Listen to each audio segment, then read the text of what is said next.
Why is America the land of consoles, while China became the kingdom of mobile gaming?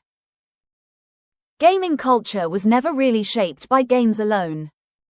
It was shaped by geography, architecture, economics, internet infrastructure, and the emotional structure of everyday life.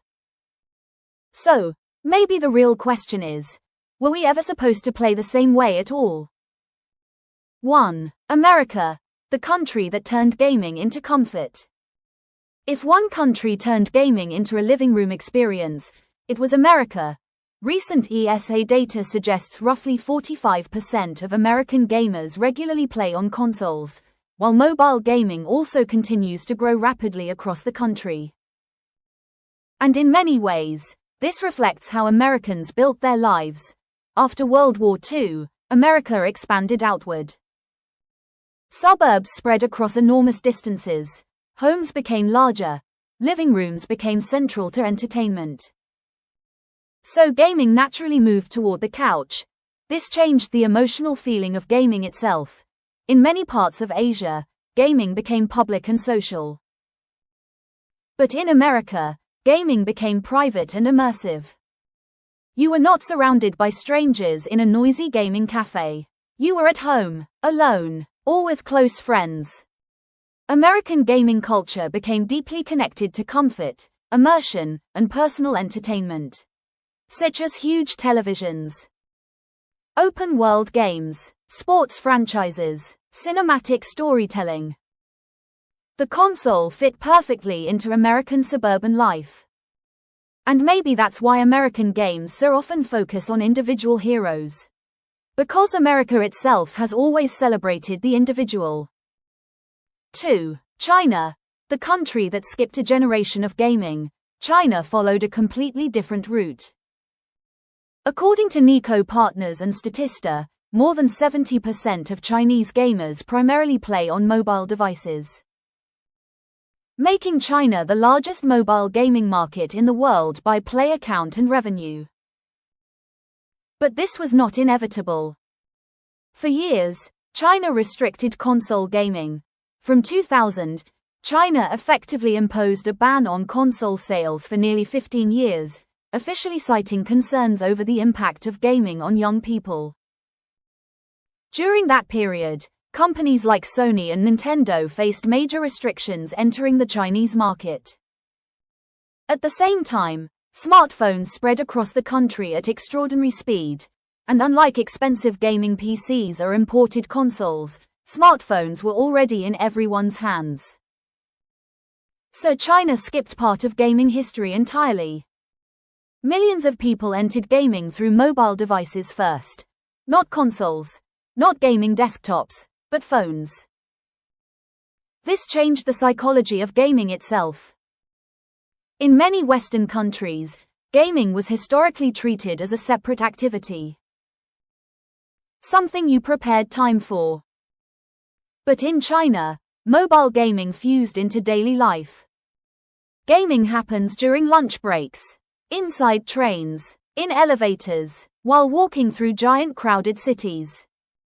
And maybe this reflects modern China itself. Fast, dense, mobile, always moving.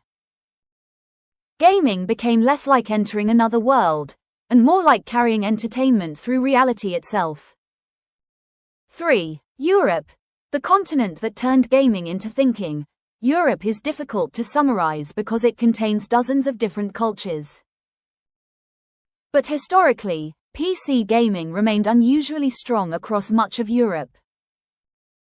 According to Newzoo and European market reports, PC gaming continues to hold major market share across many European countries, especially in genres like strategy, simulation, and management games.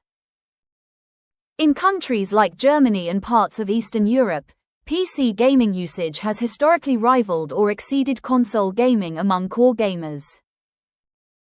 And Europe's gaming culture feels different emotionally. Slower, more analytical, more patient. Games like Europa Universalis, Football Manager, Total War, and grand strategy titles became deeply associated with European audiences. Part of this came from Europe's early computer culture. But part of it may also come from Europe's intellectual traditions. Europe spent centuries building societies obsessed with systems, politics, economics, military theory, philosophy, bureaucracy. And strangely enough, many European games reflect exactly that mindset. Not just action, but systems, management, optimization, long-term planning. European gaming culture often feels less like adrenaline, and more like control. 4. South Korea, the country that turned gaming into a social space. If one country represents PC gaming more than any other, it is South Korea.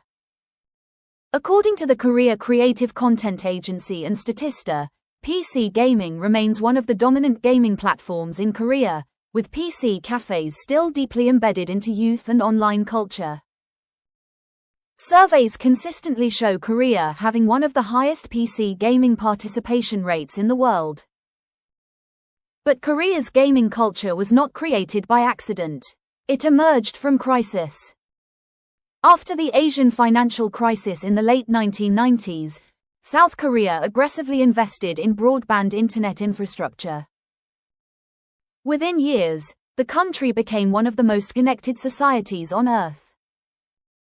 At the same time, Korean cities became denser and more vertical. People lived closer together, apartments became smaller, private space became limited. And so Korea created a strange new kind of public space. The PC bang. Not home, not school, not work, something in between, a place where teenagers escaped pressure together. And this matters because Korean society is deeply collective by nature. School life is collective. Work culture is collective. Even stress is often collective. So gaming in Korea also became collective. People did not just play games. They watched each other play. They competed publicly. They built social identity through games. Even esports became normalized long before most of the world understood it. Gaming in Korea was never just entertainment. It became a social ritual. Ending. What is fascinating is that the same technology produced completely different gaming civilizations.